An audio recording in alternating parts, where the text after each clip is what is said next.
کیڑے مکوڑے ہیں، واپسی کا کوئی راستہ نہیں ہے، اور لوٹنا بھی چاہے تو نہ پانی کا انتظام ہے نہ کھانے کو راستہ دم دو، یعنی 3 سال کے بعد اسے مرنا فکس ہے۔ اس نے کہا کہ ٹھیک ہے مجھے بادشاہت منظور ہے، وہ بادشاہ بن گیا۔ بادشاہ بننے کے بعد اس نے سب سے پہلا کام یہ کیا، اس نے کہا جس جگہ مجھے 3 سال کے بعد آپ چھوڑیں گے اس جگہ پر مجھے لے چلیے۔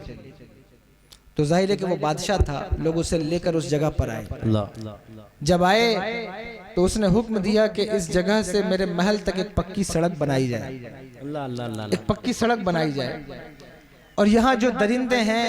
جو جنگلی جانور ہیں، ان کو قید کر لیا جائے، اور راستے میں کنویں کا انتظام کیا جائے۔ یہ سارے انتظامات اس نے کیے اس 3 سال کے پیریڈ میں۔ جب 3 سال کا عرصہ گزر گیا تو اس نے اپنے لوگوں سے کہا کہ کیا تم نے مجھ سے نہیں کہا تھا کہ ہم 3 سال کے بعد آپ کو ایسی جگہ چھوڑیں گے، تو لے چلو مجھے اس جگہ پر چھوڑ دو۔ ان لوگوں نے کہا بادشاہ سلامت، آپ سے پہلے جو بادشاہ تھے وہ اصل میں بیوقوف تھے، تو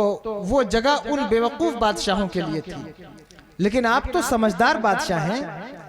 تو ہم آپ کو اس جگہ نہیں چھوڑیں گے، بلکہ آپ ہمیشہ ہمارے اوپر حکومت کریں گے، کیونکہ آپ نے واپسی کا اور اپنے آخری ٹھکانے کا انتظام کمپلیٹ کر لیا ہے۔ بلا تمثیل یہ بات اس لیے کہہ رہا ہوں کہ اللہ تبارک و تعالی نے بھی آپ کو دنیا میں بادشاہ بنا کر بھیجا ہے، آخر آپ کو اختیار دیے ہیں اور بتایا ہے کہ دیکھو 40 سال کے بعد، 50 سال کے بعد، 60 سال کے بعد ہم تمہیں ایسی جگہ لے جائیں گے جہاں سے اس دنیا میں واپسی ممکن نہیں ہوگی، بے شک بے شک بے شک، واپس نہیں لوٹ پاؤ گے۔ بے شک۔ اور وہ جو جگہ ہے وہ جگہ بھی کیا ہے؟ تو حضور نے ارشاد فرمایا قبر کے بارے میں، آپ قرآن پاک پڑھیے، مصطفیٰ جان رحمت سرور دو عالم صلی اللہ تعالیٰ علیہ وآلہ وسلم کے ارشادات پڑھیے، آپ کو پتہ چلے گا۔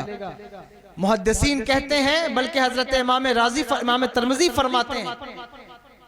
کہ ایک انسان کو اس کی قبر دن میں 70 مرتبہ پکارتی ہے، اور پکار کر کہتی ہے میرے اندر آنے والے فلاں ابن فلاں، میں تاریکیوں کا گھر ہوں، میں غربت کا گھر ہوں، میں اندھیریوں کا گھر ہوں، میں کیڑے مکوڑوں کا گھر ہوں، میرے اندر آنا تو سجدوں کا نور لے کر آنا،